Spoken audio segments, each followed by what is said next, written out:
Okay.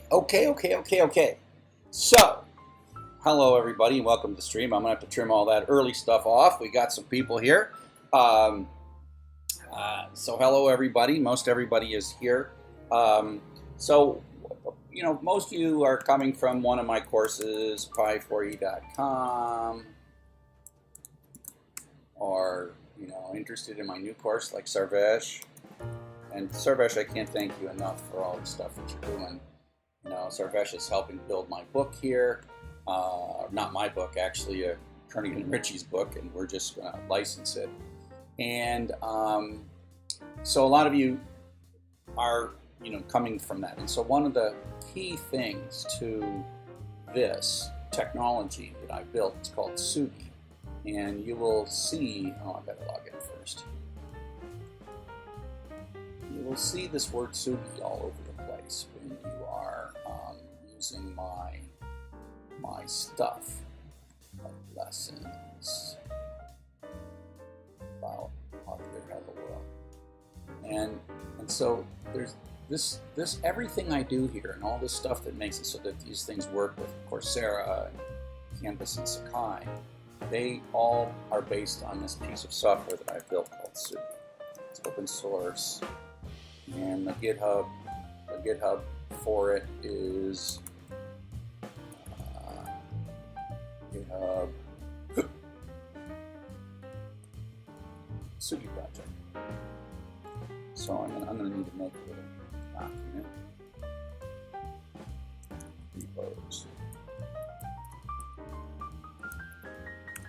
So that's the Suny project, and I'm currently working on a new thing, and that's the Suny React effort. So all the Suny tools, like the auto graders and stuff. So if I look at, let's go to GitHub. What GitHub is? Suny tools. Arg.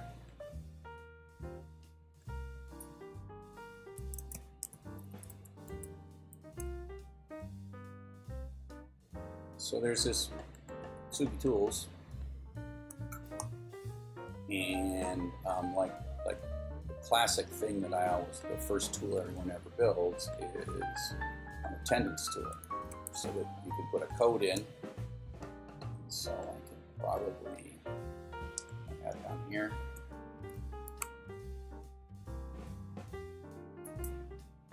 This attendance tool is a thing where the teacher can put in a code. Oh, okay,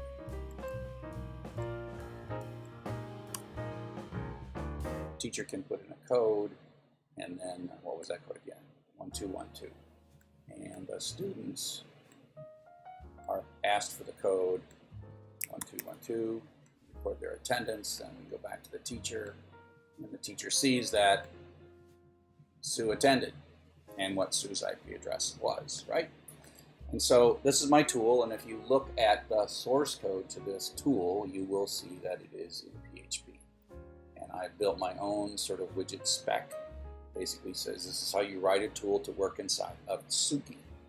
And I've been using PHP, and of course, if you want to learn PHP, go to a4e.com, and so this is the PHP class that will prepare you. I mean, part of the reason I built a4e.com was to teach people how to build Suny tools. And if I was going to do an advanced PHP class, you can almost see, as if I was going to keep on going after the end of a4e.com, I was going to teach people how to do Suny and that kind of thing.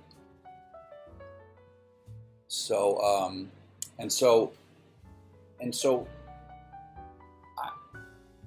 I've been working on this for, now if we look at, let's say, Suny project, Suny itself, you'll see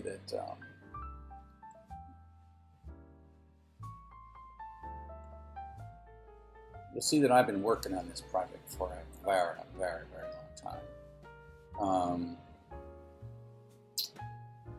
Oh, come on, get up. There you go. So 2014 through 2021, you can see I've been pretty busy working on this. So that's 7 years I've been building this.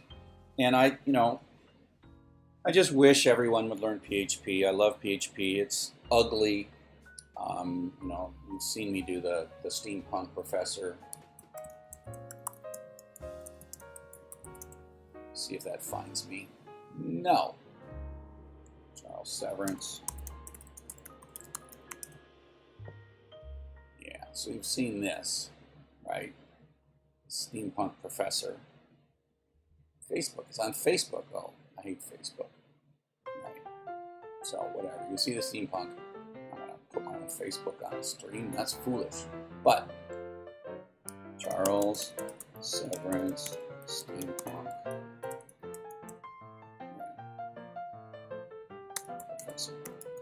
So I love PHP, and I'm this this character is my steampunk me, right? And I just wish that everyone would learn to use PHP, but I can't convince everybody to use PHP.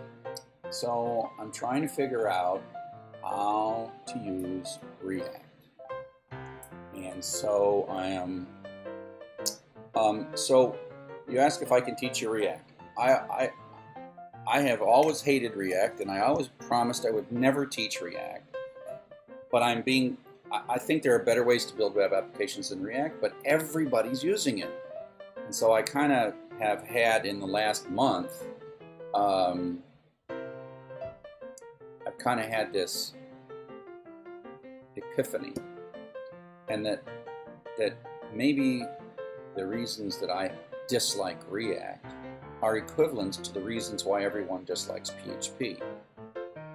And PHP is crude but effective.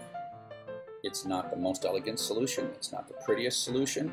But it's awesome because of how fast it is, how efficient it is, how cheap it is to run, how high it scales. PHP is built for one thing and one thing only, and it ain't perfect. And I love it. And I realized that React had all the things I dislike about React are the exact things that people dislike about PHP. It's crude, it's not elegant, it's nasty, it's run by Facebook. Actually, PHP came from Facebook in all of its history. Rasmus Leerdorf worked for Facebook for a while, invested a ton of money in PHP. And so I kind of concluded that the new crude but effective way to build applications is React, and I should just get over myself where I'm like, React is crap. I still think React is crap, but I'm going to use it. And so, Climax Pro videos. I am going to learn React, and when the time comes, I am going to teach a React class. I have several classes I got to teach before that. One of them, of course, is I'm going to teach C this fall. I want to teach Java after that, and at some point, React is now in my list. But the prerequisite is I actually need to know React, and this is an interesting thing about me, okay? And that is, a lot of you think that I'm an okay teacher. And the reason I'm an okay teacher is because I am a medium skill programmer. You look at me like, oh, there's Dr. Chuck. He works at the university. He's got a computer science PhD, and that means he's a great programmer. I got 50 people who are friends of mine who are way better programmers than me. And what I bring to a project, including like the Sakai project, I bring the fact that I am not a great programmer. I'm just not a great programmer. And so, because I'm not a great programmer, I insist that things be simple enough for me to understand them. And so when I'm dealing with something new, like React, I am furious because I don't know it, and it's so obtuse and stupid and crazy, and I just want to, and then what happens is when I learn it, I remember what confused me and what made me hate React, and then I can teach that to you. Because if I can know something, I can teach something because I'm not a genius. I know so many people who are geniuses, and I am not one of those. I am a very hard worker, and I'm clever, and I'm lazy. Right? I'm a hard worker who's lazy. I want things to be simple and clear for me, and I want to be able to write myself really good notes so I don't forget things, right? And so when I'm writing good notes and I don't forget things, then I actually have made it so I can teach you. So the way I learn is I learn to be a basic React programmer, not an advanced React programmer. And so what I am doing here in this live is I am not going to teach you React. You are going to teach me React in this because I don't know React. I've done some stuff. What you're going to see is like 4 days of work, and you're going to like say, oh, that Chuck is pretty smart. I've been actually fighting with React for a long time, and finally in the last 4 days I got something working. So I am also lazy. Lazy is smart. I had a dear friend, Tony, he told me, work smarter, not harder. Don't work so hard. So what I do is I work smarter and harder, and then I get a lot of stuff done. Anurag, can I teach us data structures and algorithms? I'm probably not going to do that. I am not going to teach a class that would be equivalent. Nothing I will ever teach will be equivalent to what you get in a computer science degree. I will, in the C class, C programming for everybody, I will, by the time it's all done, have taught you some data structures and some algorithms. But what I'm not going to do, and I never do in any class that I teach, is try to cover the whole field and try to do the thing that's going to get you that job at Google. And that goes to Joan's comment of how does one rate programmers? And the thing is I don't rate programmers the way Google, Amazon, or Microsoft rates programmers. And I insert many swear words here. I hate the way that they rate programmers. I hate the way that they treat you when they try to hire you. I hate all that. And the best programmers I know would not be hired at Google. And the people that are in my ranking as the top programmers are more real-world problem solvers, which is such a different than the kind of stupid things that Google and Amazon and Facebook run you through to kind of prove that you're like a wizard. And the answer is you might be a wizard, but you're useless as a professional programmer. Now, if you're smart enough to pass those things, they know in a year or two you're going to be a good professional programmer, but they have to spend a year teaching you. And I don't want to teach you the interview. I want to teach you to be a good programmer. And you don't need as much information to be a good programmer as you do, or you don't need as much skill and knowledge to be a good programmer as you do to pass a Google entrance exam. I could not pass a Google entrance exam. I will never work for Google. I will never work for Facebook. I just tell them to bite me. Now I'm sure, you know, at my age they wouldn't make me do the programming exam because they think I'm cool enough and stuff, but that's okay. So on to this topic of today. So that's all pre-talk. So now I am going to begin writing React. Okay? So most of what I want to talk about now is React. And so let's go to, let's get some more of these things.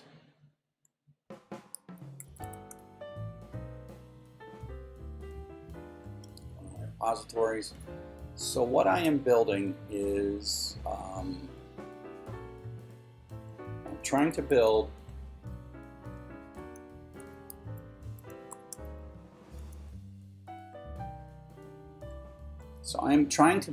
a Tsugi tool that works in my little environment like this discussions tool. This discussions tool is written in PHP. I want to make it so I can write this discussion tool, any tool that I can write in React. And so what I've got here is I've started with this thing called PatternFly. And this comes from Red Hat.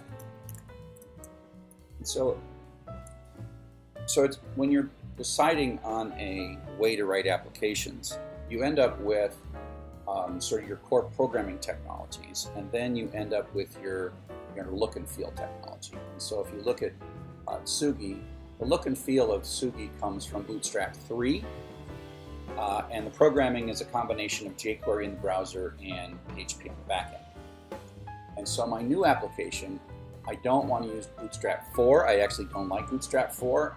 It's sort of like it's between a rock and a hard place. And the UI layer that I want to use, if I possibly can, is this thing called PatternFly. And there's a couple of reasons that I like PatternFly so well. One is it's obsessed with accessibility, and it makes it so you can test your accessibility. And it has components. And here's how I decide if I'm going to use a UI library. One of the more important user interface elements, I think, in teaching and learning is a sorted list, an orderable list. So when someone told me use shoelace, and I'm like, does it have this thing right here? And what I mean is, so if you imagine these lessons or this discussion, I want to be able to drag this up and down.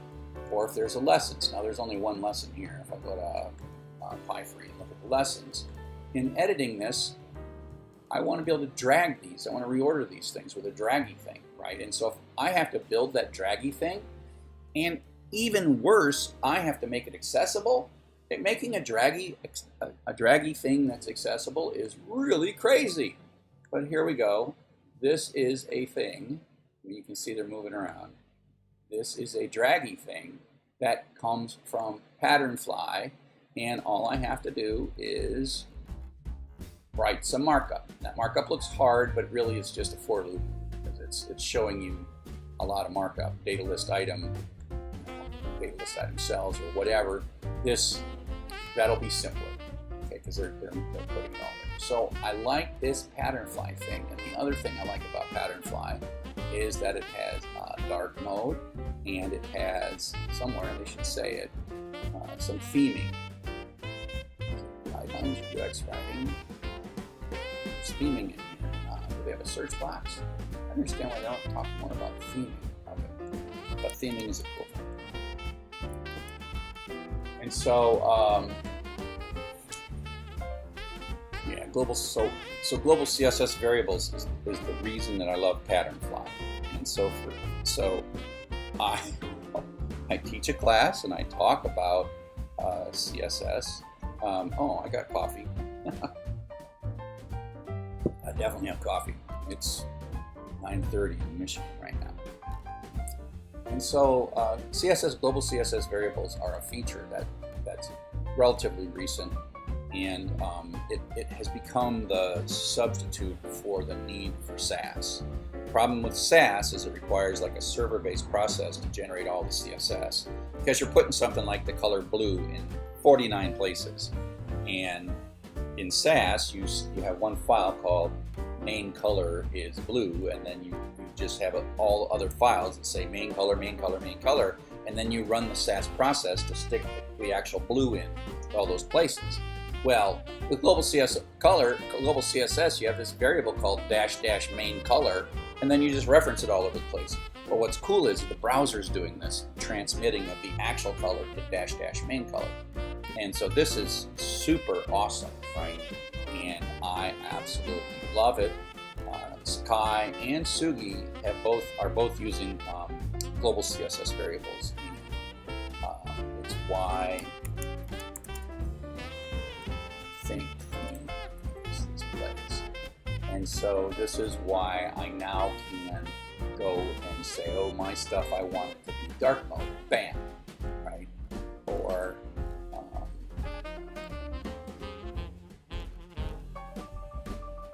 things like automatically pick a color, and then bam, that color has been picked. And that's just like one CSS variable at the top, and then my whole UI changes colors. And so this is my automated color picker for theming. So it's not always the best theme, but what it's really trying to do is spread out a series of colors and accents, and and make the accessibility work, right? So that there's the right amount of whatever this color is. It's in the palette of blue, but it is kind of it is a bluish thing, but it's got enough contrast between this bluish background. Well, that might be a black background for all I know. But the point is, back to PatternFly. Back to PatternFly. PatternFly believes in global CSS variables and doesn't make me learn SCSS or SAS, or not SCSS. That's from 30 years ago, or SCCS. So the point is that I love PatternFly. So that's why the code that I'm working with is called PatternFly C. So I got a bunch of code working, and this is a React application. CD dev, CD pattern seed. I think I say npm run start dev.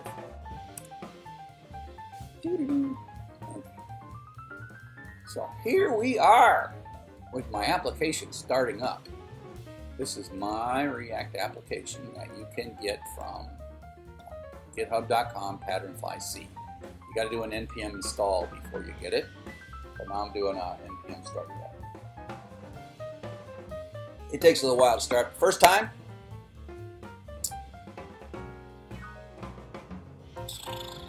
okay, something's happening. Yay, there we go. So you see, I got PatternFly. I mean, I made some progress in the last couple of days. I got some PatternFly. So, like, I have this button. And so,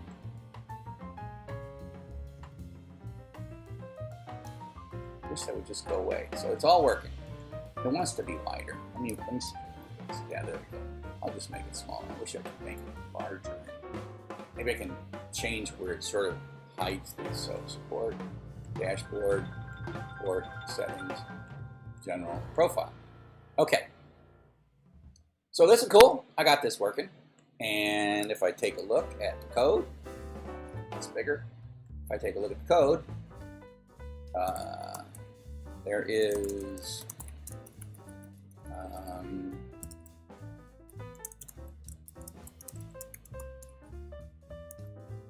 let's go to source.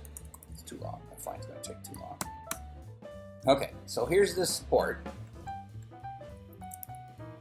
So if I find this welcome tag, so I started with all this. So I started with all this. I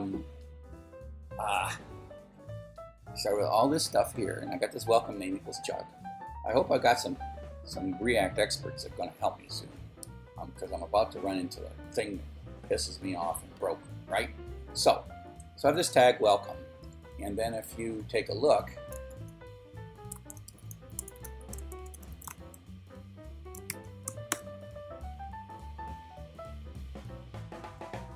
oh no, that's where's the import? Suny.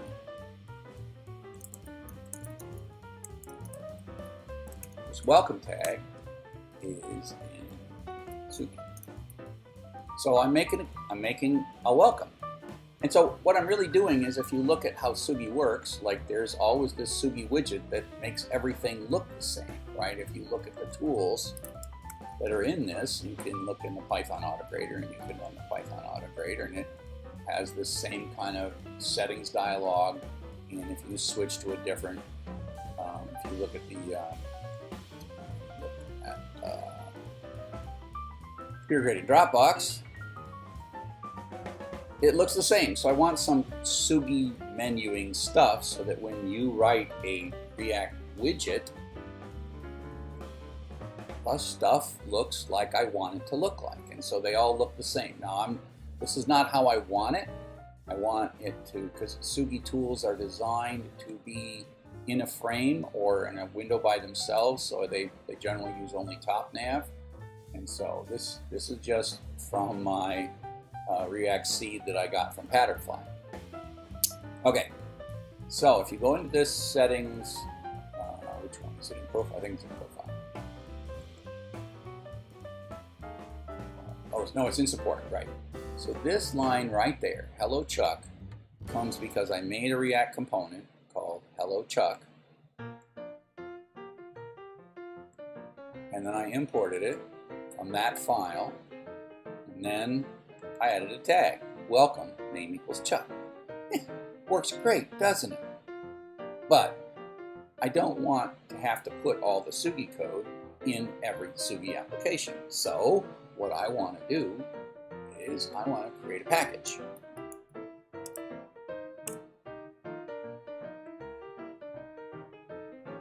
And so if you look at my packages, I now have a package called Suny React. And I made this package. Okay. And that Suny React is in GitHub. It's right here. And it's also right here on my hard drive.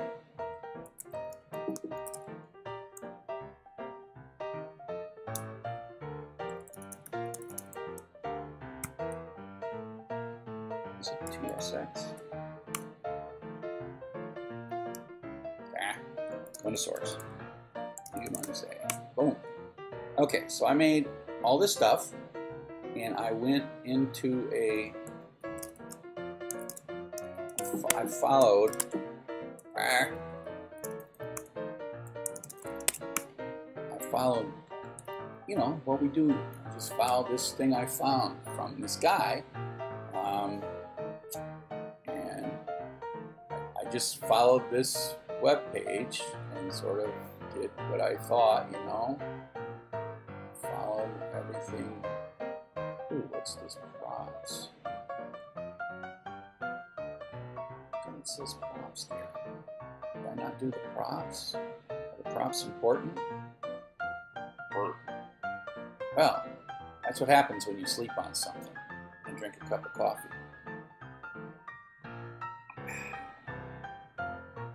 Okay. Oh no, this is const. Well, I might I wish I understood. This is probably like Typescript versus JavaScript, which just I don't know what the difference of those things is. This is one of those things like, you know, you think I should know the difference between TypeScript and JavaScript. All I know is it's annoying. When I understand it, it won't stop being annoying, but it is annoying. I don't understand it. So I think this might be native JavaScript versus TypeScript. So we shall see. Okay. So here we are in Suny React. And so I have this file, Youre Welcome, JSX. So this is how I am making my thing. Theirs looks very different than mine. So maybe what I need to do, I'm going to do another one.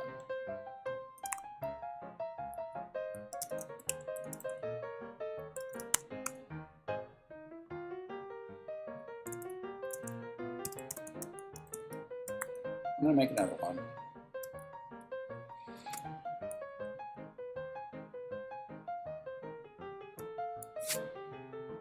This is a JS file.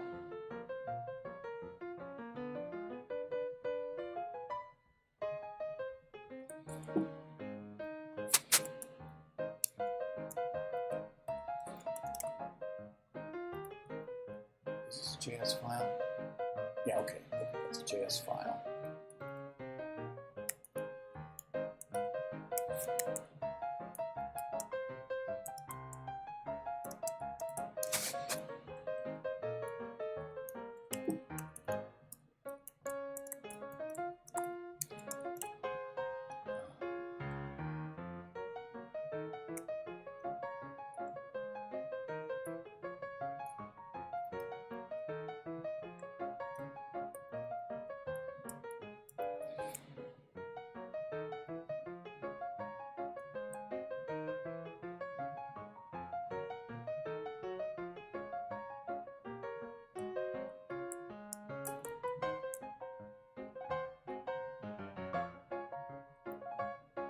So I'm looking at this like the pattern of I think this right now is the kind of, is this the difference between ES6 or TypeScript or whatever people, but it doesn't matter. So I think this is going to do it. I have no idea. So I am going to come back. And then I got to do find index.js. No, find live index.js.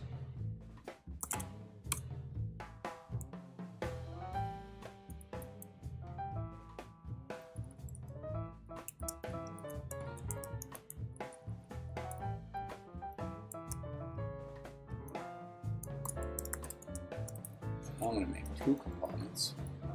One is kind of using one variation of it. And then I think I have to add, yeah, I have .js. Where am I? Index.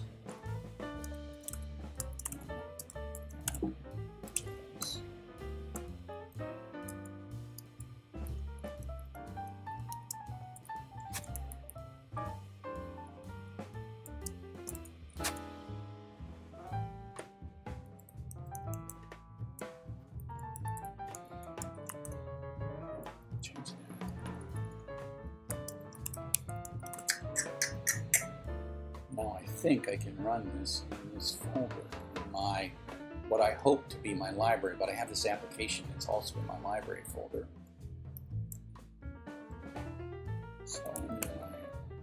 So I think I can say npm run start.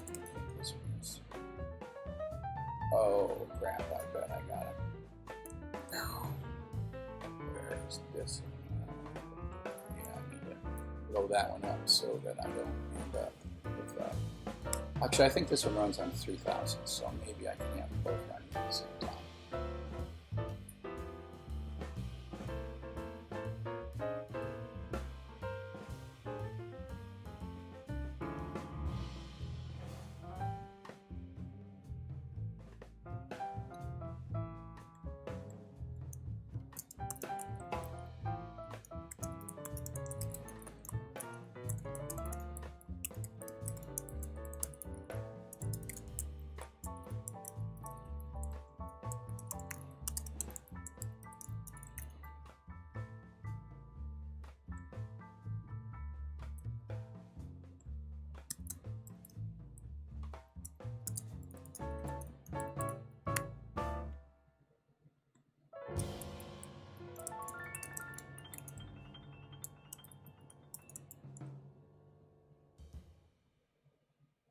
Okay, what just happened? Unexpected token. Oh, got a syntax there. What did I do? Oh, I think there's no semicolon there.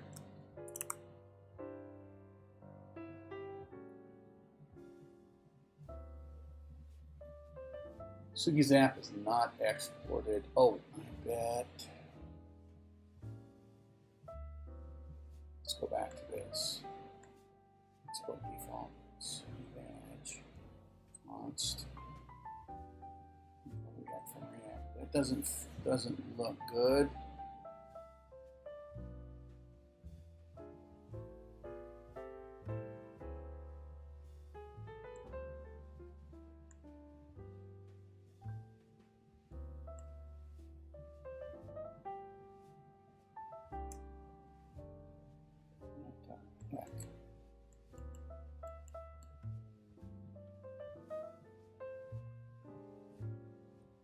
Oh man. See, I can't make it work here. I'm not gonna like send it into npm if I can't make it work here, because that's not good. So what is Suny's app here? Why is that not here?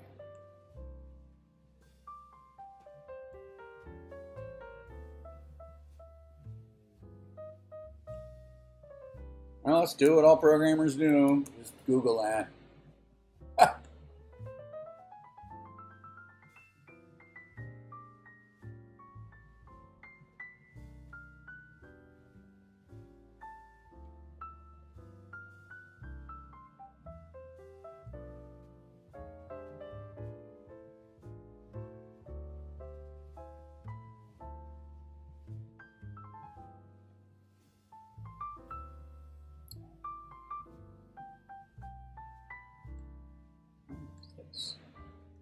Is there something I'm supposed to do that not got curly braces? I don't know about that. I don't know about that. Oops.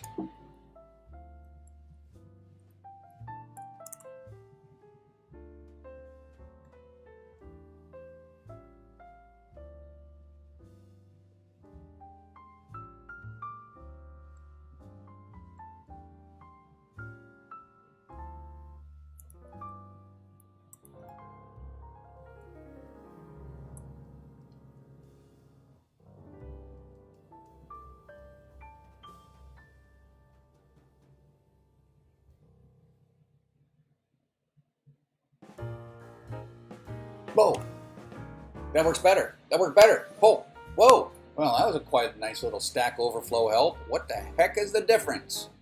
What the heck is the difference?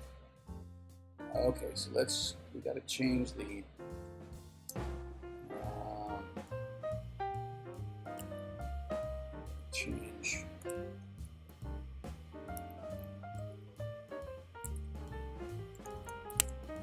edit this file.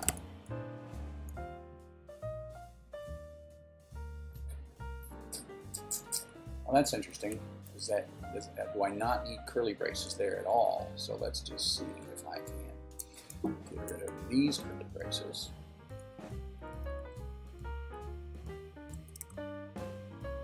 See, I mean, this is like what a beginner does. I do not like, what the heck are those curly braces for? And so I'm gonna, well, that's interesting. So for that style of export,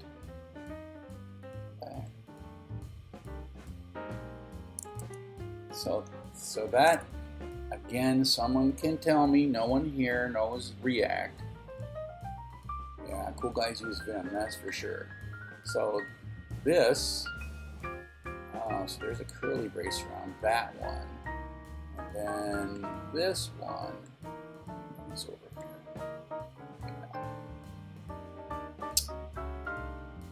Better put a curly brace back in this one, because it ain't the same. So somehow this is the old, I'm guessing this is older syntax, and I'm guessing this is new syntax. I wish someone here would tell me why this does what it does, but I'm gonna guess that if that works. Okay, before I make an NPM,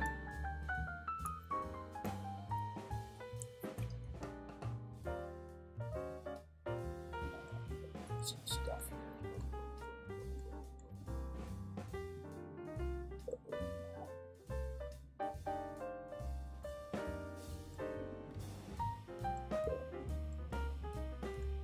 I should take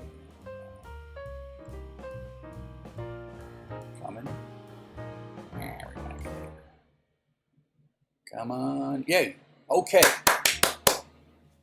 Okay. So that feels good. So now the thing I gotta do is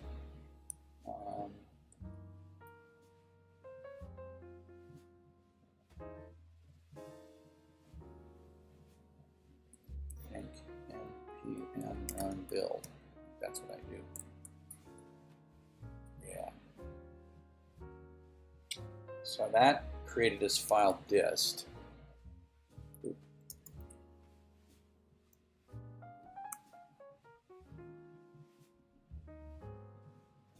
So there's this file dist right now.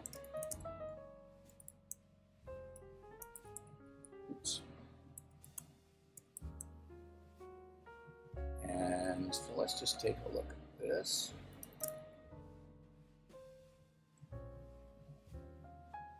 So this compiler compiled all these things into what NPM wants. I can say, so they're all JavaScript now. So we got Sugi Zap and Sugi Welcome. Okay, so that one's Sugi Welcome.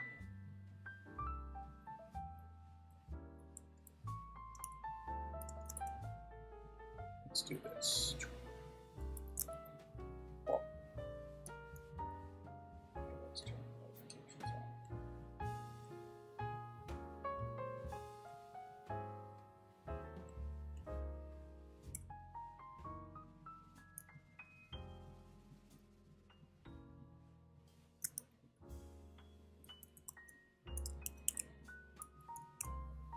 Okay, so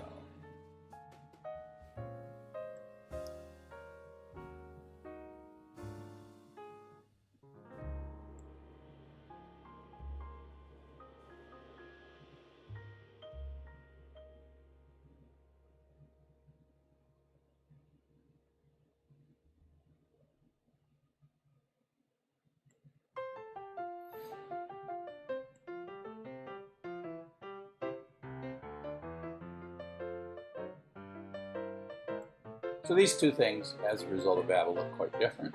So maybe one will work and one won't. Okay, I'm going to do one more thing before I publish this.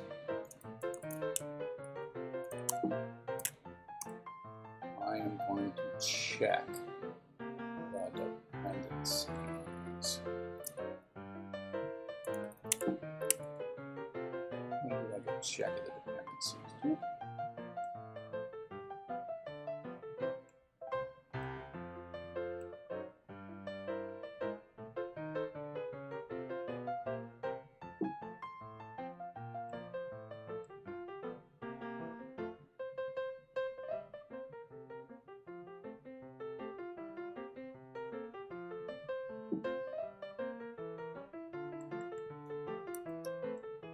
And this.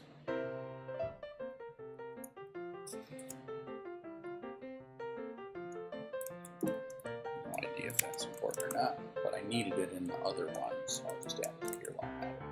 Okay, Babel, polyfill.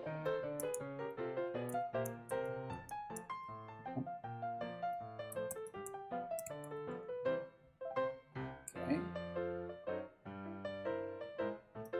What version of React am I looking for here?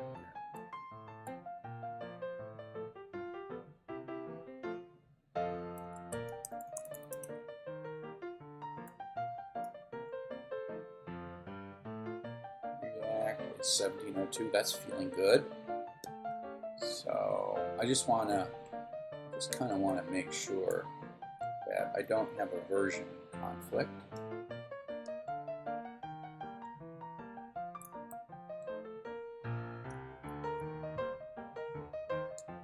That's okay, I don't need that.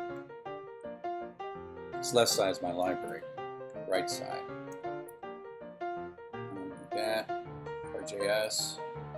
So that feels pretty good, pretty good. So I'm going to have to update the version here. This version go up pretty damn fast.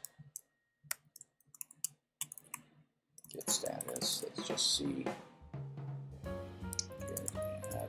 Just to make sure I don't lose this guy. So example. Now, if I'm not mistaken, I should be able to say npm publish.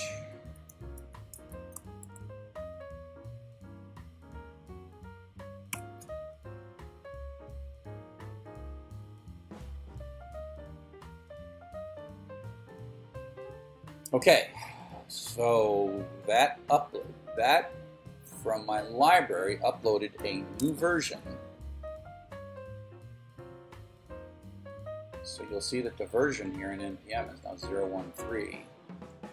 And now I'll go over to my actual this application. Okay, I need another tab here. Package.json. Oh, who's already editing this? Oh, I know I'm editing it. I'm editing it over. Where am I editing?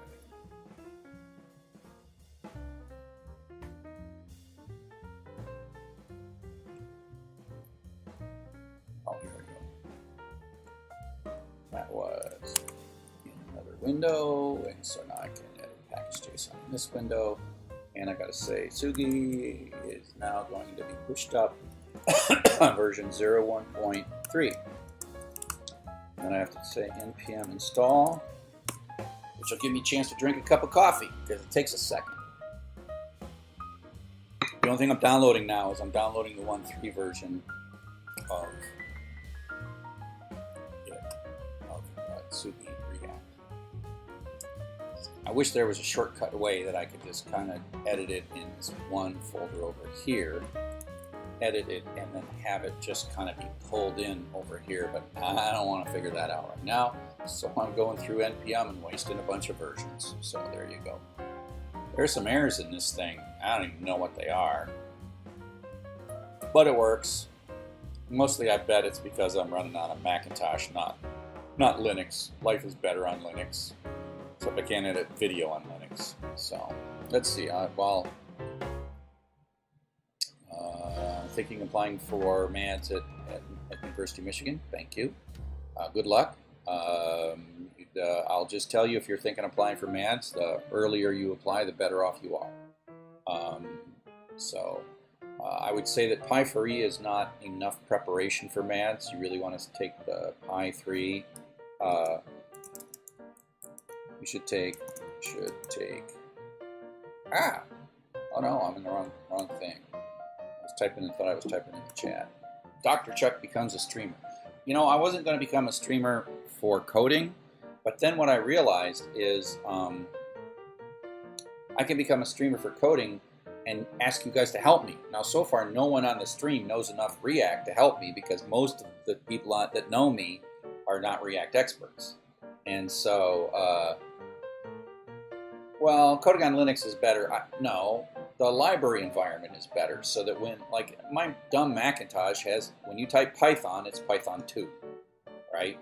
And I got to type Python 3 all the time. There's just, like if I run Apache, I've got to run a special copy of Apache on my Mac, because there's already an Apache that Mac uses for its own crazy purposes. And so the problem with Mac is that it just has, it's done things for me the Apple way, which are different than the Linux way. So, but I use it. I love it. I do not like the idea of, like, being on an airplane and having to change device drivers because the damn Wi-Fi is not working. So I only used Linux a long time ago. I use Linux on all the servers, and I love Linux because everything is consistent and it works the same way. Okay, so what did I just do? I just did an npm install, and well, what the heck, let's just try to run this and see how bad it loads up. npm run start :dev. Talk to me. So this should work. This should work because I haven't done the thing that causes it to blow up.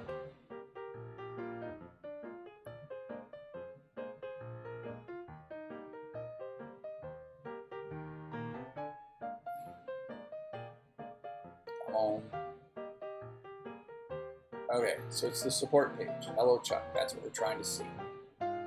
Okay, so now what we're going to do. Here we go. So now what I'm going to do. This is what I'm going to break, right? And so this is Suny Welcome. You can see that.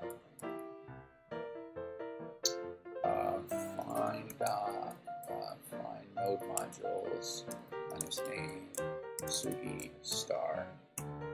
This will take a while. But so all that npm stuff, all that npm install and npm publish and all that stuff conspired so that these two files are now sitting in my node modules of the PatternFly actual application. So I'm trying to get to the point. That was the exact file that was in the dist. Work. Right. All right.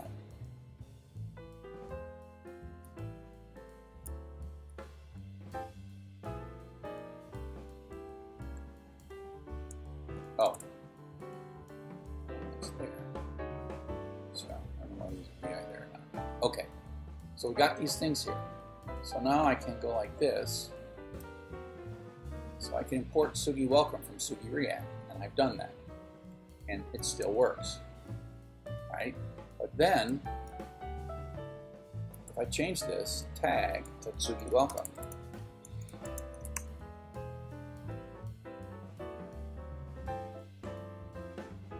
wait a second.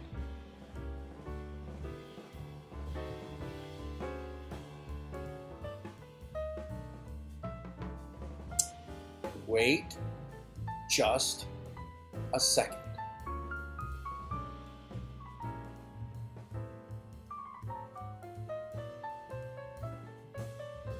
Is there a way to stop? You really want to stop the music? I can stop the music.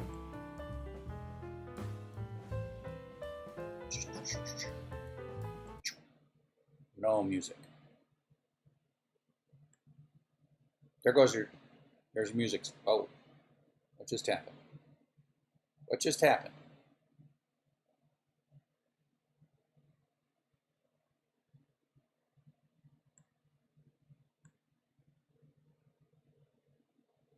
What just happened?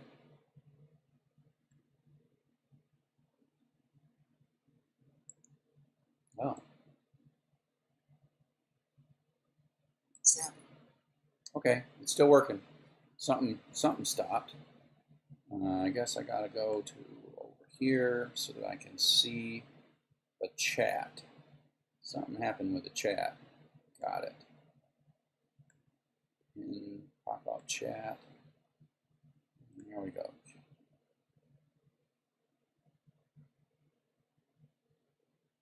Wow, I stopped the music. I am back. I stopped the music and something seemed like it messed up. So, whew. Okay. We're good. Don't mess anything up, Chuck. Okay, so let's go back to the stream.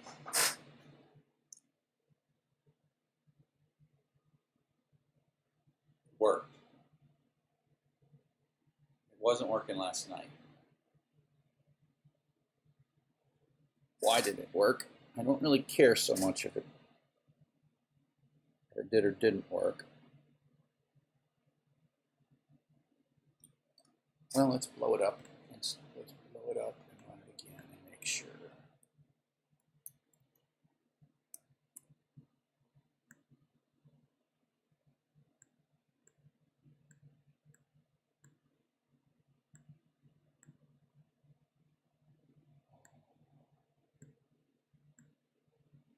Okay, cup of coffee.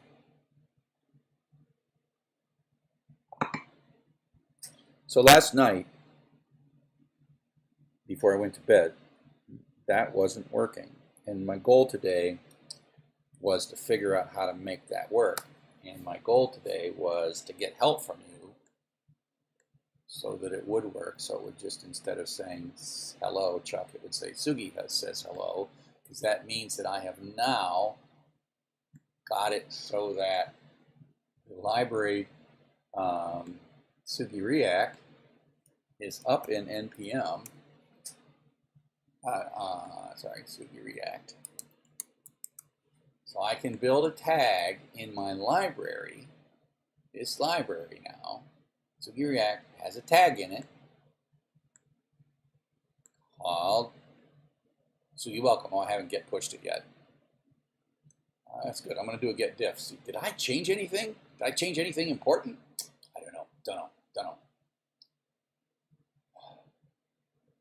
So that Youre Welcome is now being pulled into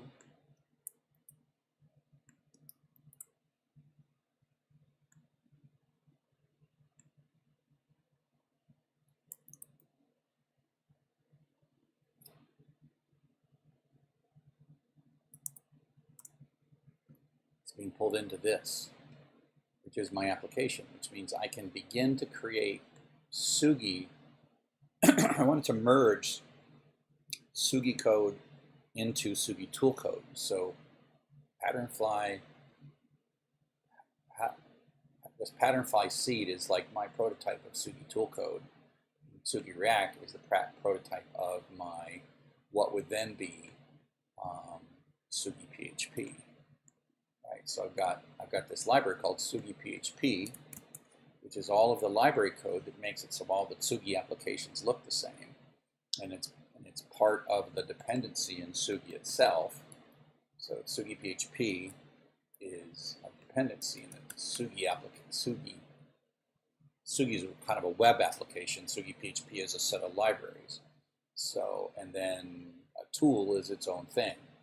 But I can now start thinking about what I want to do in that library.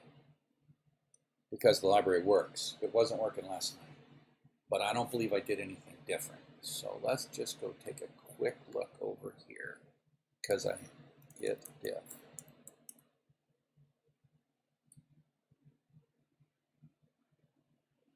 Now, interestingly, I added core.js. I don't know. That'd be interesting if that's what did it.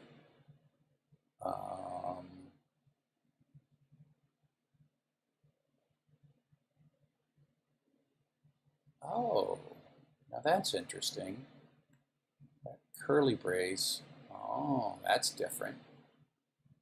You know, when you're learning something new, like, what the hell do those curly braces mean? Someone should tell me that. So that actually is different. And this index.js thing, according to my mentor, this guy, my web page that I'm following, that index.js, this index.js is the kind of the what belongs in the distribution. And so you're noticing that, wow. So this is the old style, and you'll notice this in index.js. You'll notice my old style Sugy Zap and my new style Youre Welcome look different in here, and that's really, I bet that's like way important, super important. Okay, let's do one more experiment before I declare too much victory. Oh, wait.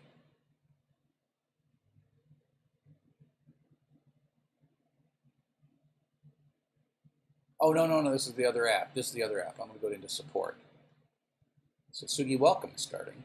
Oh, yeah, now I'm going to have to say, now we're going to play with this.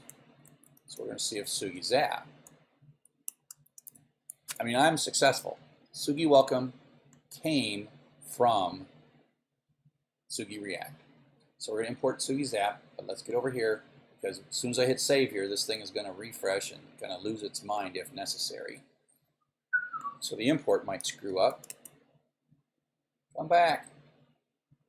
The import did not screw up. That doesn't mean it's going to work. We'll see if it works when I put this new tag here. Because if I can make this work, that means that I've got proper syntax. Holy crap! Holy mackerel! Holy mackerel! They both work. So now I have the old. I think this is the new way of making a widget, and this is the old way of making the widget. And they both work. Not only do they, I mean, the props come in, right? So you see the chuck there? Ooh. I think the thing that did it was this. These two changes. I think that index has got, that index is kind of importing and re-exporting. So if you take a look, well, it's right here. It's sort of normalizing the old syntax and the new syntax somehow. Whatever. I wish someone was smart enough to explain to me what the damn new syntax was and the damn old syntax was, and which one was cooler. I'm going to guess that the new syntax is cooler, right? So it's got the word class in it, so that has to be cool, right? That has to be like more ES6. And this thing, I started by saying, like, I'm not the smartest programmer I know. I got 40 friends that are super smart. They know this stuff. And if they were just watching on my stream, they'd be, Chuck, that's ES6. I'm like, well, what is ES6? And they're like, oh, okay. So, okay. So I can't think of any more questions. Let me check my chat. Window. chat. Yeah. Okay. Oh, Sarvesh, you got a new pull request? CC free? I got a pull request. Let's take a check, see what Sarvesh is working on. Wow. Wow. You're learning PHP, Sarvesh. What happened? Was there did I miss an M dash?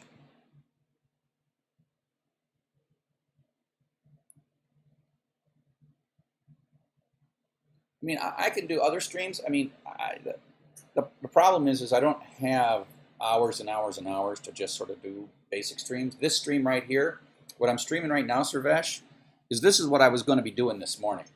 I was going to be, from 9 to 10:30 today, I was going to, so Constantini, you think I should add the parenthesis to Sugi's app? Or is that, you think that's what fixed it? Because I think what happens is that in this index.js, I don't know what the hell I'm talking about, but this is old syntax and new syntax, but then it's exporting them as new syntax right here. And it might have to do with the fact that maybe there's a different syntax here, but I don't think I want to put a curly brace there, because when I put a curly brace there, that didn't work when I did it in here. So when I put that curly brace here, this little app that I ran in my library, my test app in my library blew up. So that's why I kind of had it that way. Okay. That's what fixed it. So, Constantine, you know React, or you're just guessing, or just agreeing with me? Okay, so what I'm going to do now is git status and git commit and say. There's two changes that could have fixed it. First, working MVP. Git push. And then I'm going to come over here. Whoa, what just happened? What just happened? Oh, I don't know what that means. That's not my stuff. That's your stuff there, NPM and all you NPM people. And then I'm going to do git diff here.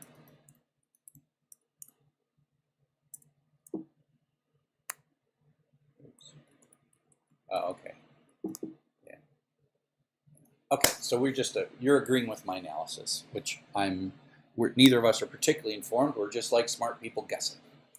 Git status, git commit. I'm going to say first MVP from the library.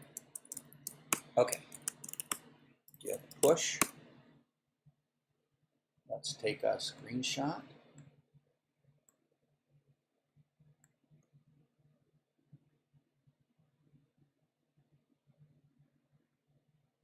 Make a tweet.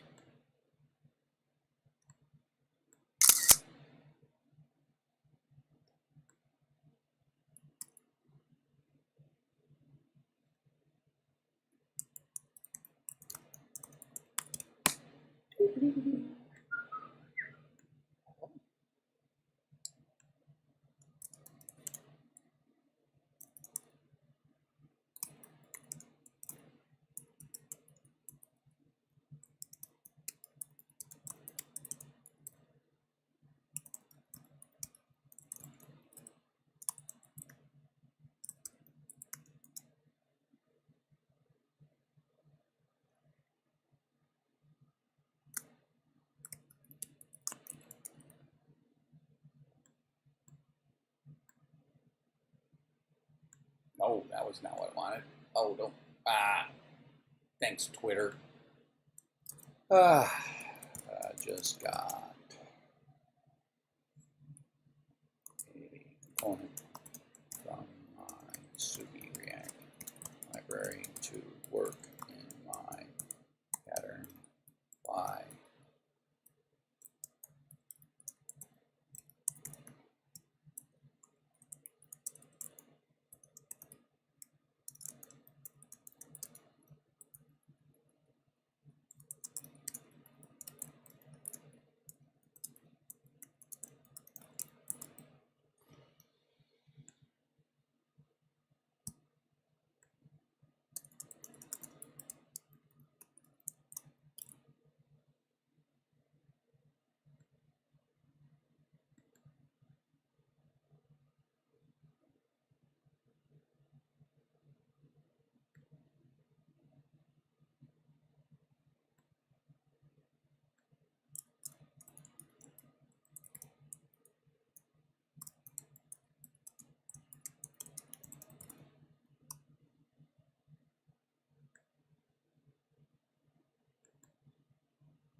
Okay, so I now have done a get push, I've done a tweet, I've done all that stuff. So what I will do now is I will go back to the stream and somehow find my way back to the stream.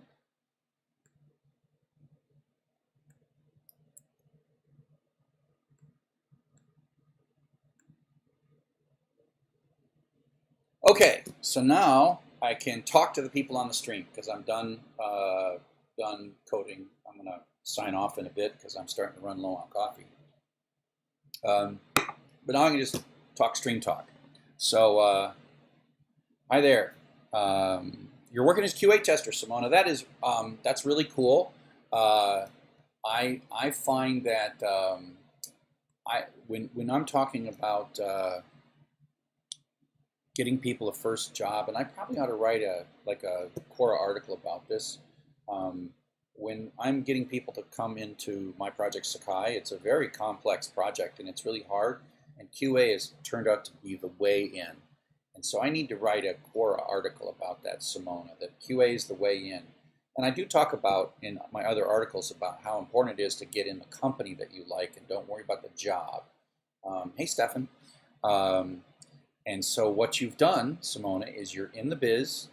You're learning every day. QA, everyone thinks QA is like boring. No, QA is a really intellectually stimulating thing because you're struggling, and especially if things break, you're struggling to explain it to people like me in a way that I can fix it, right? And so QA is a very, very important part, and it's a great way into the business.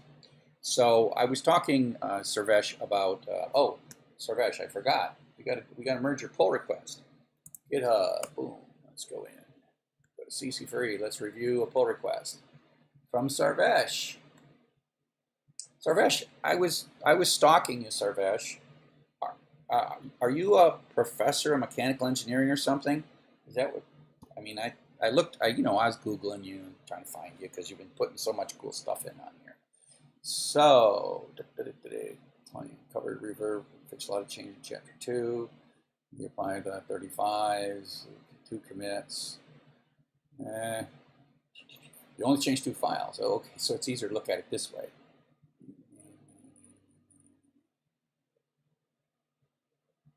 See, Sarvesh, this is how fast I look at your stuff. Oh, you are. So I misunderstood. So I found someone else who's like a professor. I figured that you were a professor. How are you rocking C at 13?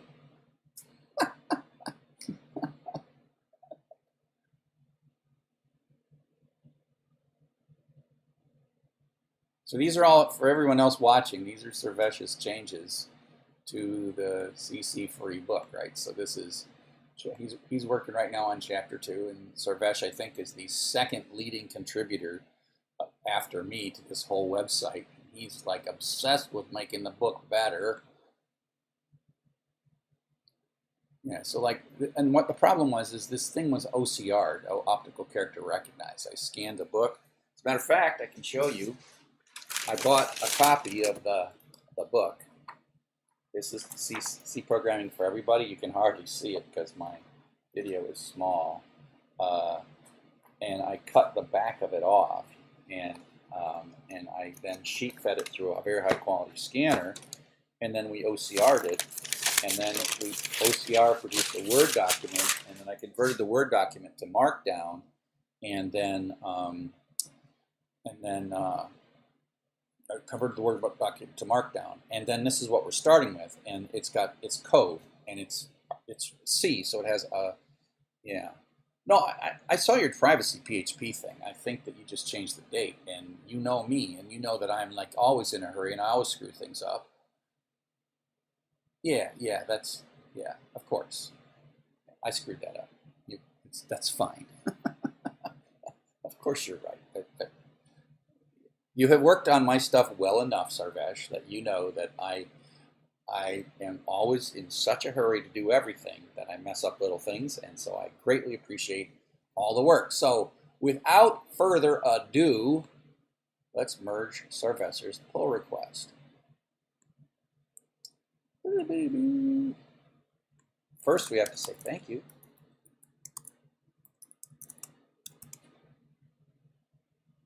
Merged live on a stream.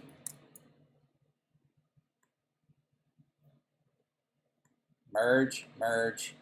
I don't usually spend this much time, Sarvesh, on your commits. Mostly what I'm looking at when I see a commit is I look, see how many files did you change, and I get a little nervous when you change a lot of files in one pull request. Not that I don't want you to change a lot of files, but I like pull requests that are touching just one or two files, and that's because I have a grad student, Yasha Winnie. She's also, if you look in here, so if you look at the contributors, you see me and Sarvesh and Yasha, and she's working for me as a grad student. She was a teaching assistant at the University of Michigan, and she just graduated, and so for the summer she's helping me go through the book. She's got an undergrad in computer science, and so it's really helpful. And we got a couple other people. We got, I think he's from Russia, if I'm not mistaken. Yep. And then Stephen is one of my teaching assistants I think he runs all of my courses on FutureLearn. I think that's what he is. And so Stephen is always working on stuff. And I got such great teaching assistants in my courses, Stephen and Mahela and Sue and Tamara and now Sean. In all of my courses, they make those teaching assistants make it possible for me to build new courses, because if I was spending all my time working on the old courses and supporting the students in the old courses, I would never have chances to never have a chance. So what happens, Sarvesh? I don't know if you have figured this out. This website, like every 30 minutes, doesn't get pull, and so I don't have to manually do anything. I can try to force it. I don't know if my VPN is right or not. Yeah, so I can manually force it. Okay, so usually this process that I just did runs, what the hell that is.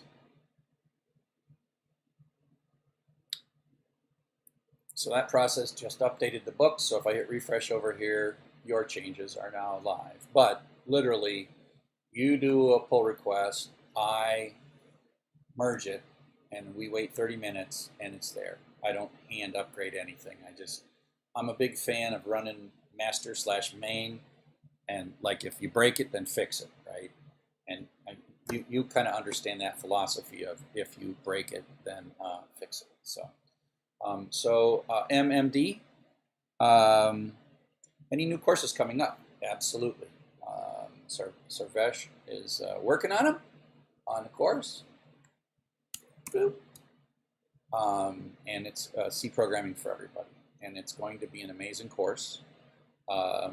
It is based on the book from a 1978 book from Kernighan and Ritchie, Brian Kernighan and Dennis Ritchie, that in my opinion, and so it's almost as much a history course as it is a course on how to program in C. The C programming language is something that probably way less than 1% of my work has been in C. Probably less than 1/10 of 1% of my life work has been in C. But C is the most important and influential language that's ever. And let me see if I can find.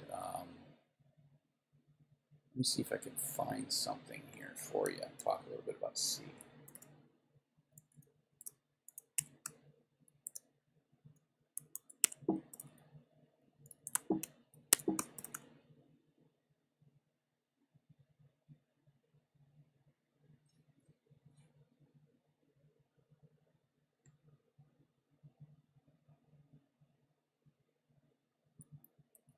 I don't know if this is it.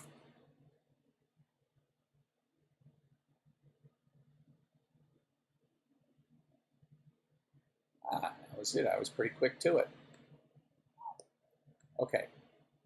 So the reason, hi Shicker. So the reason that I'm picking C is, and those of you who have seen a couple of my classes often have seen this thing that I take from the School of Rock, when Jack Black is showing you the history of rock and roll and how everyone was in the Doors before they were formed other programming, other things. But you know, in the early days, right? We wrote an assembly because computers had so little memory and they were so slow that every single instruction mattered. And then for computations like weather simulations or army simulations, we decided that doing math in assembly was untenable. And so we built a language called Fortran, came out in 1955, and there's a couple of other ones. And what happened was you still had to write high performance things in assembly language. You do calculations in Fortran, but do almost everything else you went back to assembly. And then in 1972, C came out, which was, there's a whole set of languages that come up to C.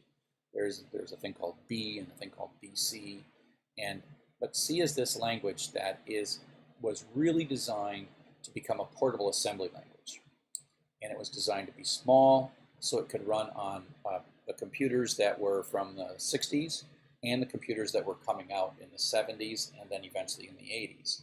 So computers from the 60s to the 80s were greatly improving in speed, capabilities. Things like floating point calculations in the 60s were done in software, not hardware.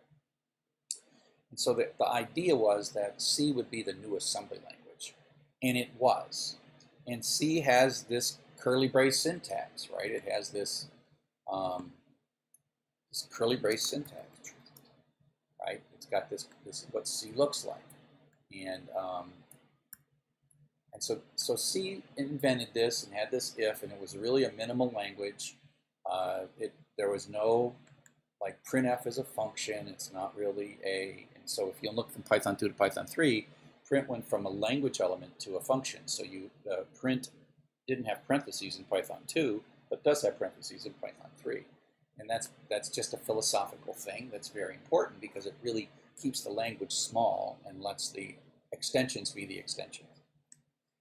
But then what happened was C accomplished a couple things. It really created a syntax for almost all modern languages: C++, Objective-C, Java, JavaScript, C# from Microsoft.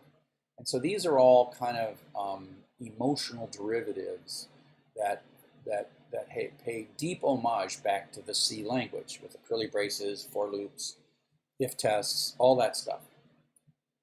But then C also allowed us to create things like Perl, and then Python, and then PHP.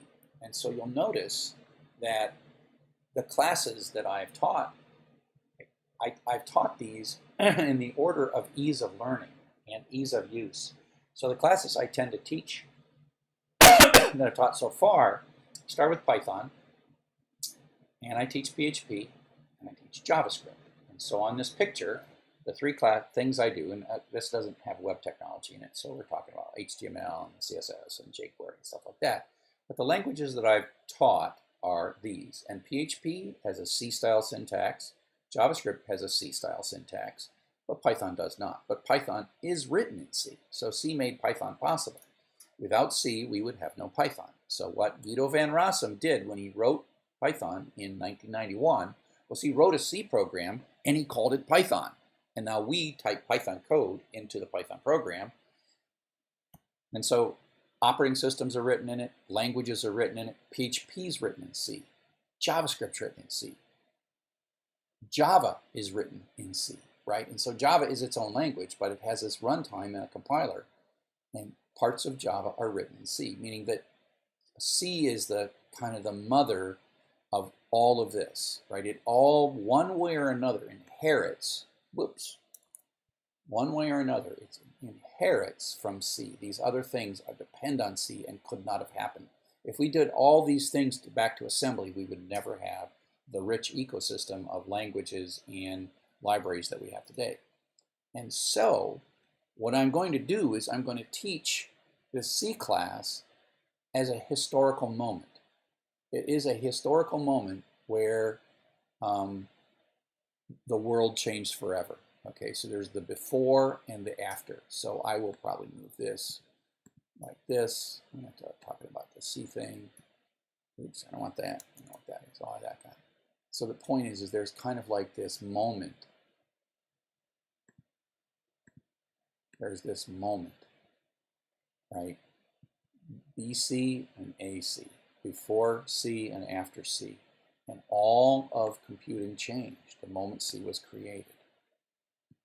And the thing is that this book is what triggered it, right? I had learned, by the time I saw this book, I already knew probably 6 or 7 programming languages, but they were not unifying. They each did their thing, but there wasn't like a grand unification, right, of all programming languages. And this became, everything that came before C was, for all intents and purposes, obsolete after C, although Fortran still is quite active. COBOL is too. The languages haven't gone away, but they've been rewritten in C. And so I wanna spend more time talking about the historical elements of this. And so if you look at the book that I am building, and Sarvesh is helping me write. Sarvesh is fixing all the typos in it. You'll see things like this little call out right here. This call out is me talking, right? Because the book, we are being very careful to follow the book, except where we're absolutely forced to change it. Literally, not where it's a historical artifact. I want to respect the historical artifact.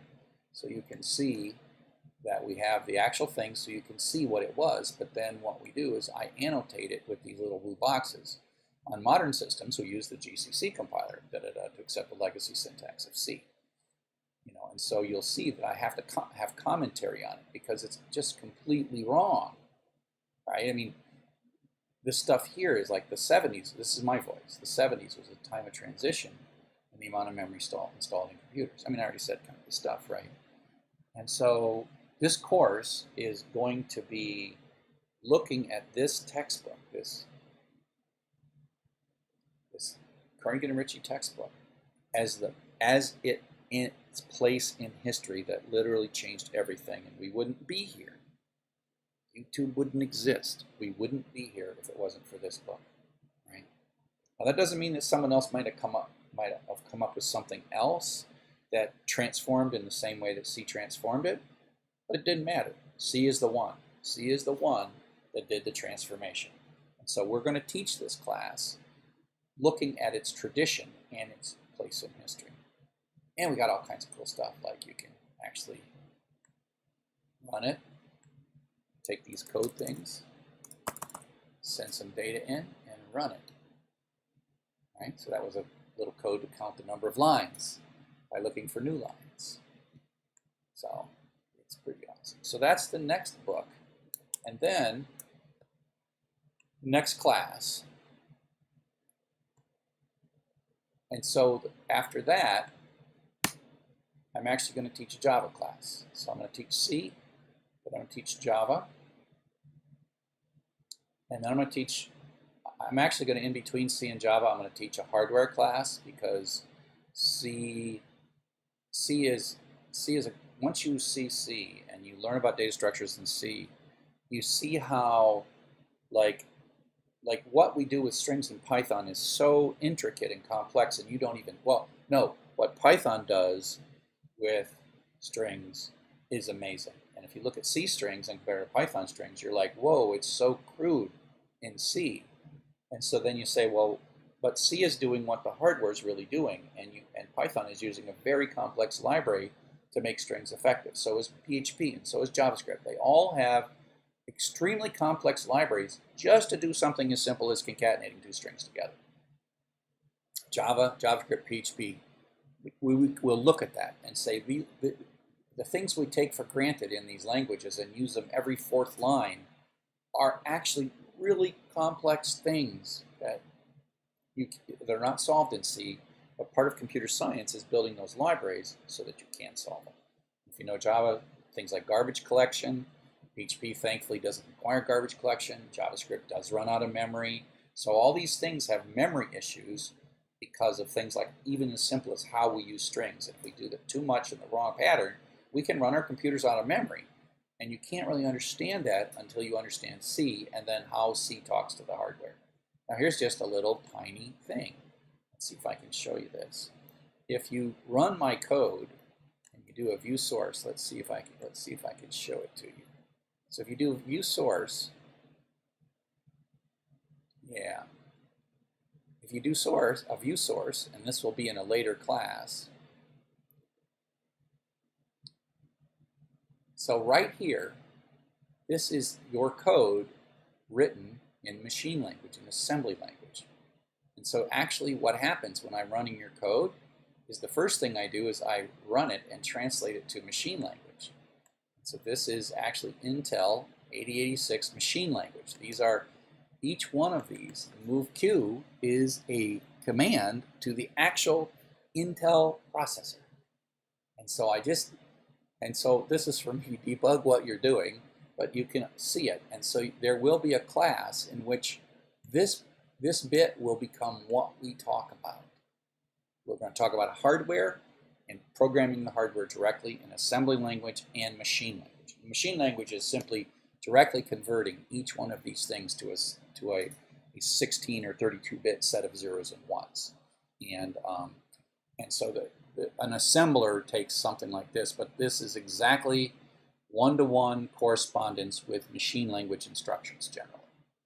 And so in between C and Java, we'll talk about how hardware really works and then how C is translated in a way to use hardware. And for those of you with a computer science background, you're like, whoa, that's a lot of work. I'm going to keep it simple like I always do. I'm going to keep it simple. I want to make it so everyone can understand it and everyone can understand hardware architecture. And then I can move on to Java. And the reason I want to move on to Java, I want to teach you C before Java, is I need to be able to explain some of the challenges that you face in Java and why you can't just write the code the way you instinctively think, oh, I can do it. Part of what I do in Python for everybody is I try not to over-teach too much information. I don't want you to get too confused about things, and so I don't explain exactly what's happening, and we use things that are blissfully magic in Python, and I don't bother explaining the magic. But by the time you're going to write a 1 million line program, you can't just say, oh, it's blissfully magic, because if you do, your 1 million line program for 1 million users is not going to run very well. And so you got to, at some point to become a professional, you got to like stop pretending that, yeah, and Servesh should say a Git class would be good. Yeah, if I knew how to use it. I mean, I actually am getting slightly better for it, and I do like making things simple. And so I'll do a React class, but only after C, machine language, and Java, and then React will come after that. And the reason is that I'm trying to get to the point where my students can get jobs as programmers. And if you've seen some of my other streams, I 6 months ago, because I have a company and I would like to hire programmers, 6 months ago, I was like, would I be able to hire my own students as my employees? Hi, Itibar. Could I hire my own students as my own employees? And the answer is no. You could take every one of my classes and you're not ready to work for me as a programmer. And so I took that as a challenge, right? I said to myself, okay, if the four things, Python, Django, web applications, and Postgres are not enough for you to work for me, then I should probably decide that I'm going to spend the rest of my teaching career preparing courses that will make it so that I would hire you when it's done, when you're done with all my courses. So you can think of all my courses almost as a degree in programming. Not a degree in computer science, but a degree in professional programming. And so actually you might ask, no one's asked yet, where's C++ fit? C++ is actually the very, very last class. Yeah, Clamata 422, you're absolutely right. If I'm not ready to hire you, then what did I do wrong? Or how can I do better? And so, yeah, so. Okay, well, I'm getting ready to sign off here because I'm out of coffee and you can hear my voice starting to crack for lack of coffee. So I should probably sign off. Does anybody have any last real quick questions? Oh, you know how to make me happy, Shrieker. You know, and your point, I took Python for Everybody in web application 2 years ago, and I'm a freelance web developer and use Python for algorithmic trading. I do know, like you, that people have gotten jobs based on just taking my classes. But I would bet, and you can answer me, Shrieker, I bet you did a bunch of work in addition to my classes, and my classes were what made it so you could do that other work. But you did a lot of work, and then you had to follow your own path from beginning programming and confidence to actually skill and being employable.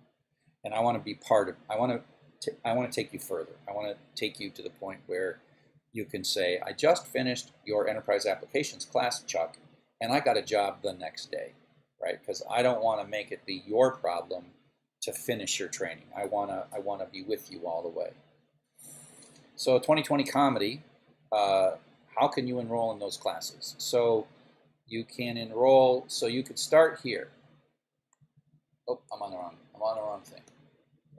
Here, let me bring this chat up. I should just bring the chat up. Bang, there we go. Bring the chat up. So how do you enroll in the courses? Well,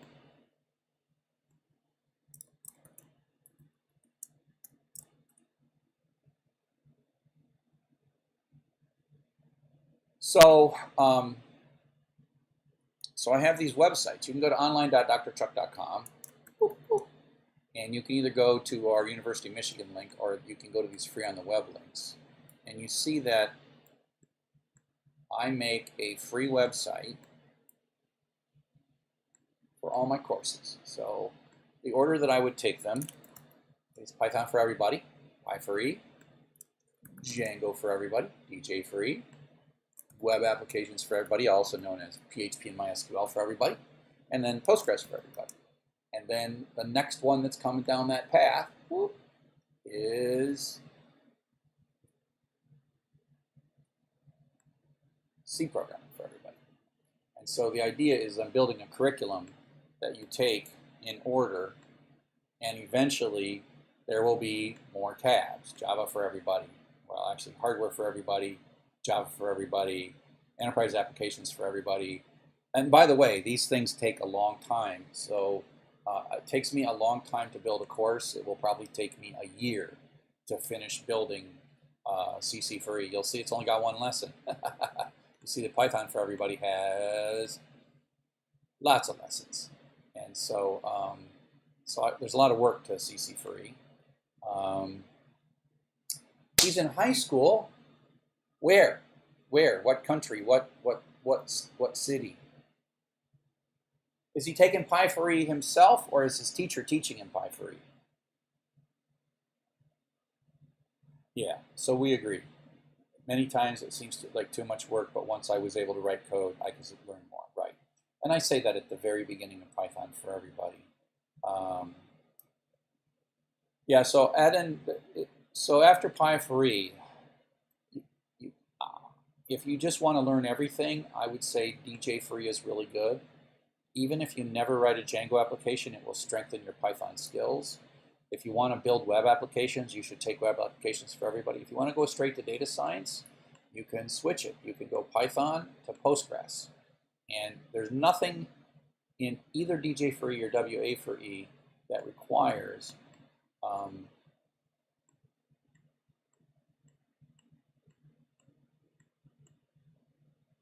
right. So you can either go Python for Everybody, Postgres for Everybody, and then maybe R or some other things to go into data mining, right? That's one curriculum. The other is web applications, where you go to Python to Django. I mean, Postgres will make you a better programmer. SQL is a part of everything we do. It's part of all web applications. Even if you don't use Postgres, this This course is really useful because it's really an SQL course. It's an advanced SQL course. If you look at the lessons in Postgres, it talks about database architectures and NoSQL and all kinds of interesting things. So it's a really good class.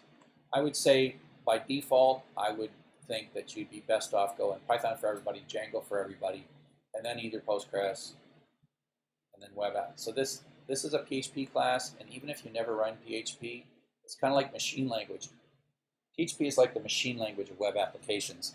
It is harder to write an application in PHP than it is in Django, but when you're done, the PHP applications are more performant. And so that's why PHP has a place, because you think about efficiency, you think about what's happening. In Django, you're trying to build something as fast as possible. So a lot of people build their first application in Django, first version of an application in Django, and then rewrite it in something faster. And so Django is hard to make go super fast, but it is easy to make a cool application. And so the applications in Django are way more sophisticated than the applications I teach you, but I'm teaching you more the low-level truth of what's going on. Yeah, and so 2020 Comedy, I will be awaiting your Java course because I still struggle with the concept of OOP in Java. Honestly, object-oriented programming is the essence of professional programming. It has little to do with Java or not. When I think about the things that I am most skilled at, it's really how objects are used. And the problem is that if you take an object-oriented programming class in computer science, chances are good that your professor has never written code more than 10,000 lines. Chances are that your professor has never actually used objects the way we do as professional programmers.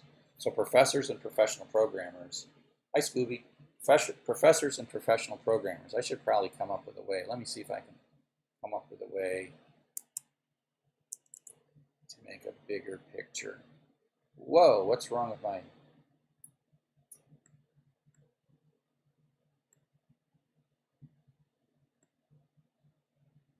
There we go.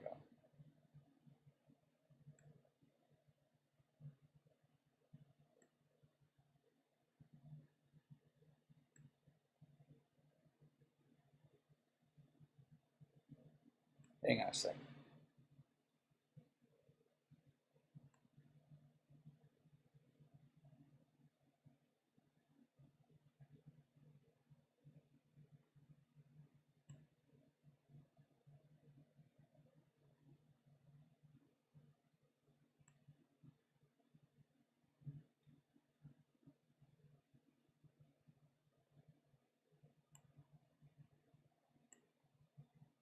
There we go.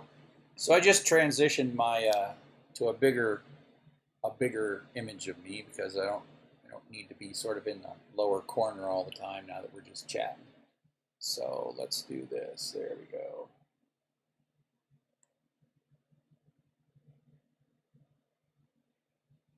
Yeah, I'm learning Docker. I use Docker. I like Docker.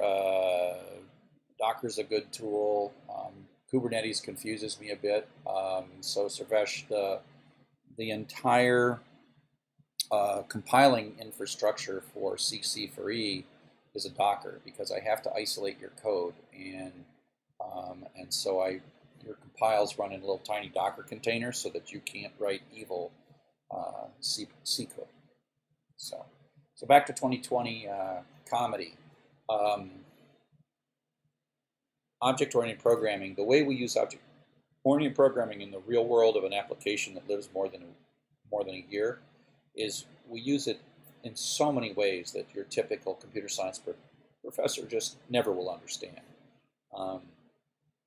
And so I need to teach you in the context of a very, very complex application. And so you can see that this application is super complex and how we use it. And that way you actually can see how code works, see how you can look at 1,000,000 lines of code and focus on 2,000 and work on something without knowing the rest of it. Object-oriented programming does allow us to do that, and so that's why it's hard to work on enterprise applications. So, yeah. Yeah, computers. Yeah, I go on a whole bunch on Quora about how computer science is in an unfortunate death embrace with the top tech employers, because the top tech employers, all they can do is evaluate you based on the stuff computer science teaches you, which is not all that useful. It's great base knowledge, but it's not useful to employers. So the things they teach you in college are almost never useful to employers, but they do teach you the kinds of things so the employers can teach you what the employer wants over the next 12 months. And so the problem is that because computer science doesn't give you the right skills, employers cannot test for the right skills. They test for the wrong skills and then teach you the right skills. But if computer science changes and they stop teaching you the interview skills, then companies like Accenture and whatever will just stop. You won't be able to get a job. You'll be ready to work, but they won't test you. Have I tried Haskell? No. No. There's like how many programming languages are there, right?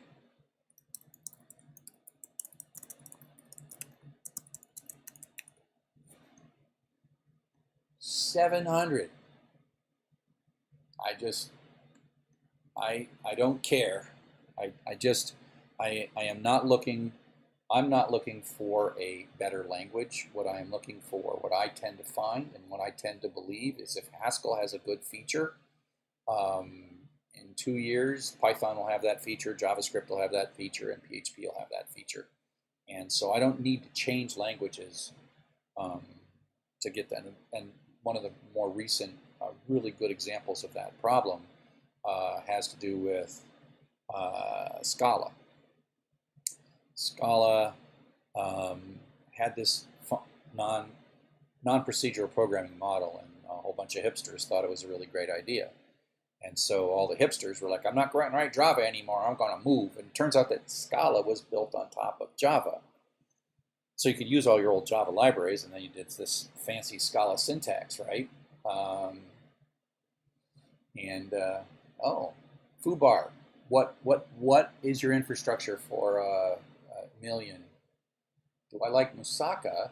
That's food, right? And the answer is yes. I love Greek food. I love Greek food. Don't get it often enough. Yeah. And Scala was beautiful. But what happened is that Java just like looked at Scala and said, "Oh, we're losing all our programmers, so we're going to steal all your ideas and put them in Java." So like the latest version of Java has this whole bunch of syntaxes, which I don't actually like, but all the Java cool people are starting to use it. That's more of a data flow way of thinking, more of a like lambdas. They're more like lambdas in list comprehension in Python. And so in a sense, they're doing lambdas in list comprehension. Lambdas in list comprehension in Java now. And I don't like it. But so that's why Haskell, like if it's got something good, I just wait a few years and all the languages I already know will have it. It's so hard for any language to kind of break into it because we've got such good languages. And JavaScript is, one of the few languages that's growing at this point. My Stack Overflow profile URL, what does that mean? Who am I in Stack Overflow?